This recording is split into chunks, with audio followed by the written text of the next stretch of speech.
C'était une nuit pluvieuse, et je revenais d'une longue journée de travail, le cœur impatient de retrouver ma famille.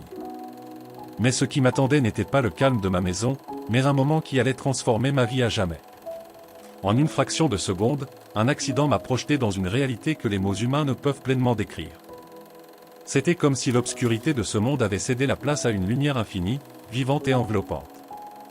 Cette lumière n'était pas simplement visible, elle était ressentie. Elle venait de partout, traversant mon être, chassant toute peur et douleur, remplissant mon âme d'une paix indescriptible.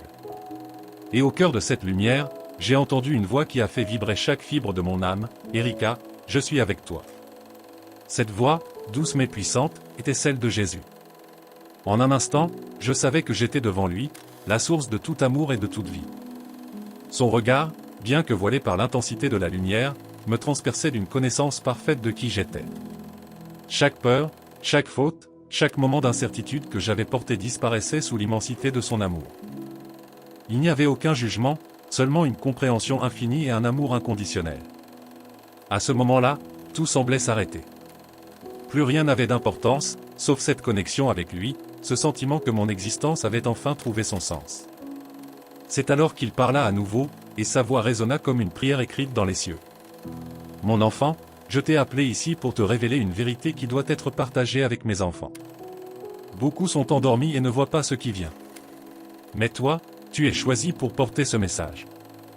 Si ces mots vous touchent et que vous voulez suivre cette incroyable histoire de foi, inscrivez-vous maintenant à notre chaîne. Votre soutien nous aide à répandre cette lumière divine et à partager des messages d'espoir avec le monde entier. » Puis, tout changea. Je ne savais pas encore ce que Jésus allait me montrer, mais une certitude m'envahit, ce que j'étais sur le point de découvrir changerait non seulement ma vie, mais aussi celle de tous ceux qui entendraient ce témoignage. Et c'est à cet instant que la vision du futur commença à se dessiner devant mes yeux. Dans un éclat soudain, la lumière se dissipa, et je me retrouvai dans une rue animée. Tout semblait familier, mais une étrange sensation pesait sur l'atmosphère. Jésus se tenait à mes côtés, sa présence irradiant d'une force paisible. Sa voix, douce mais empreinte d'une autorité infinie, brisa le silence. « Observe, mon enfant, et vois comment l'ennemi tisse sa toile de tromperie. Beaucoup seront séduits par ce qui semble innocent, mais le véritable danger est caché sous la surface. » Devant moi, des scènes de la vie quotidienne se déroulaient. Des familles partageaient des repas, des enfants jouaient, et des travailleurs traversaient les rues. Mais quelque chose clochait. Les gestes des gens semblaient guidés par une force invisible, presque mécanique. Je remarquai qu'ils interagissaient avec une technologie étrange, intégrée dans leur corps. Un simple mouvement de la main suffisait pour payer un café, ouvrir une porte ou accéder à des informations. Une lumière subtile émanait de leur peau lorsque ces actions étaient effectuées. « Seigneur, murmurai-je, le cœur lourd, est-ce le signe dont tu parlais, le signe de la bête ?» Astérisque, non, répondit Jésus, son regard empreint de compassion. Ce n'est que le commencement.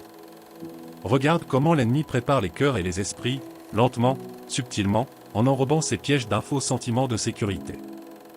À cet instant, des images rapides défilèrent devant mes yeux. Je vis des églises accueillant cette technologie comme un outil pratique. Des pasteurs prêchaient sur son utilité pour donner les offrandes ou suivre les enseignements bibliques. Personne ne semblait voir le piège qui se dessinait, car rien ne semblait, en apparence, contredire la foi. Mais sous cette façade se cachait une lente érosion de l'indépendance spirituelle. Les gens devenaient dépendants de ces systèmes, leur foi étant peu à peu remplacée par une confiance aveugle en cette technologie. Si cette vision vous interpelle, écrivez « Amen » dans les commentaires pour montrer que vous choisissez la lumière de Jésus face aux ombres de ce monde. Votre foi peut inspirer d'autres à ouvrir leurs yeux spirituels. Alors que je continuais à observer, Jésus me montra comment ces innovations promettaient un confort et une sécurité illimités, mais à quel prix ? Je sentais que le pire restait encore à venir, une vérité que j'étais sur le point de découvrir. La scène devant moi changea soudainement. Le chaos remplaça la tranquillité apparente. Des banques s'effondraient, des foyers étaient plongés dans l'obscurité, et des foules désespérées cherchaient des solutions.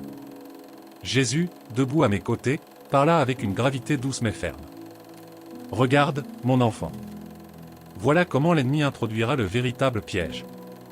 Par la peur et la désespérance, il offrira une solution qui semblera irrésistible. » Je vis des dirigeants mondiaux apparaître sur des écrans géants, promettant une nouvelle technologie qui garantirait sécurité et stabilité. Les foules, accablées par leurs besoins, se pressaient pour l'accepter.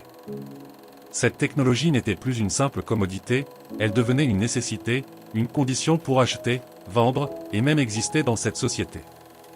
Mais ce que les yeux physiques ne pouvaient voir, mes yeux spirituels le percevaient clairement. Chaque acceptation de cette solution était accompagnée d'une ombre obscure qui s'infiltrait dans l'âme des gens, érodant leur lien avec Dieu. « Seigneur, demandai-je, horrifié, comment les tiens résisteront-ils à une pression si écrasante ? Mes fidèles, répondit Jésus, ne seront jamais abandonnés.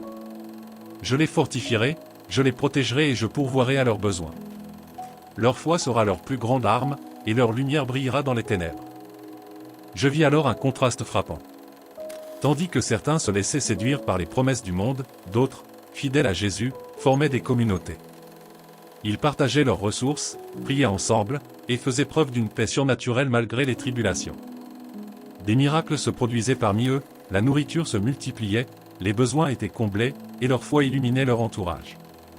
Si vous croyez en cette lumière et souhaitez voir ce message atteindre davantage d'âmes, laissez un like sur notre chaîne. Chaque geste compte pour répandre l'espoir et la vérité. Alors que la vision touchait à sa fin, Jésus posa sa main sur mon épaule et dit : « Ce que je t'ai montré est un avertissement, mais aussi une promesse. Mes enfants qui restent fidèles ne seront jamais séparés de mon amour. Dis-leur de se préparer, non avec crainte, mais avec foi et confiance. » Alors que je revenais à moi, je savais que ce témoignage n'était pas seulement un avertissement pour notre époque, mais un appel à choisir la lumière plutôt que l'obscurité. Ce que Jésus m'a révélé n'est que le début. Les défis à venir mettront à l'épreuve notre foi, mais ils seront aussi l'occasion de voir la gloire de Dieu se manifester comme jamais auparavant. Et vous, serez-vous prêt à marcher dans cette lumière ? Le temps est venu de choisir.